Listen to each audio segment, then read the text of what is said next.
madaxweyne maamul goboleedyada haddii aysan wax benefit ah ama faa'iido ah maadi iyo macnawi haddayna dawladda dhex ku haysan hadday dareemayaan inay qataru kaga soo socoto waa human nature waa dabeecadda bini aadmiga inay isu tagaan oo ay ka shaqeeyaan siday isaga difaaci lahaayeen marka dhibaatadu marka waxay tahay marka maamul goboleedyada ma aha ee waa dawladda federaalka ayaa waxay gatay shaqadeedii wax si kale uma gibin saakay oo la joogo hadda saacadan aan kula hadlayn anigu nin Soomaaliya nahay waa u jeedaa cirey bidara ugu yaala meel ay u socoto ma aqaano waliba anigoo bartay cilmiga siyaasadda iyo istaraatiijiyadda laano ayadoo qoraal ah oo ay leeyihiin waxaasan qabaynaana ma hayno ayagoo nala hadlay oo inta media la hadlay fikir ay qabaan oo dawladnimada ku sameeyay articulation ama falanqeyn ku sameeyay oo nagu qanciyana ma jirto kuwii u yeeri jiray hadday u yeereen oo inta meel isugu geli daarada ku qaadeen ay London geeyeen warqaday u soo qoreen waa tana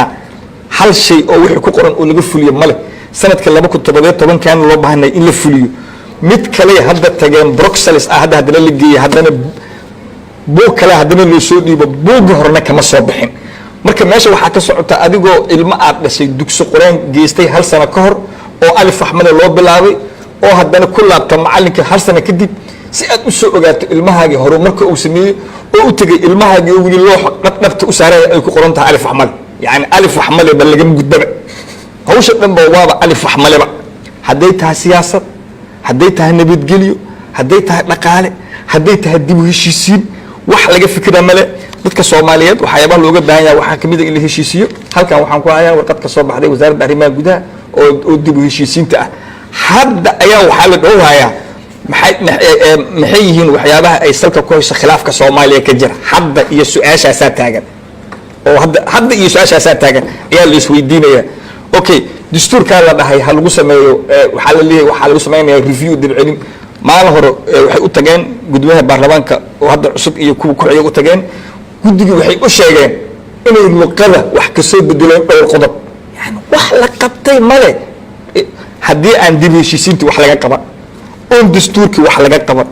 oo amnigii wax laga qaban oo inta ay ku qoran tahay 2017 ciidamada in la isu gooyo sektarada in la sameeyo in booliskii la habeeyo in militarigii la habeeyo in qawaaniintii la qoro wax la qabtay haba yaraatee ma jirto qofkii Soomaaliya oo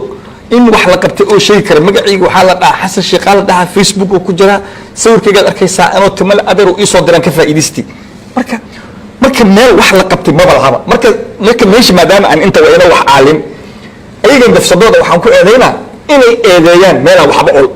waxay inaysan waxba eedeyn intay tashalaad ay dhahan war waa u jeedaan meeshii aan wax u doonan lahayn wax yaala ma jiraan adeero anagu saa wax u qabsanaa oo haday iyagu dadnimo leeyihiin inay wax qabsadaan saasay ahayd inay cid eedeeyaan ma baahaba laanu carabtu waxay tiraahdaa faaqid dishay la yacdi muqdisho wax yaala male wax muqdisho lagu eedeeyo male salahan shalay warka oo soo qoro war la soo qoro waxa kamid ah madaxweyne gaas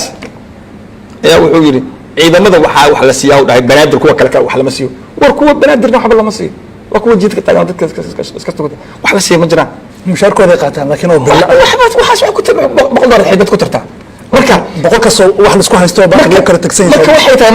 marka waxay tahay madaxweyne goboleedyada war inta iska dhaaftaan eedan aad villa Soomaaliya aad soo eedeynaysiin villa Soomaaliya wax yaala ma jiraan adeero wax qabsada resource iyo dal iyo dad waa leedin isku tashada saas aan u sheegi lahaa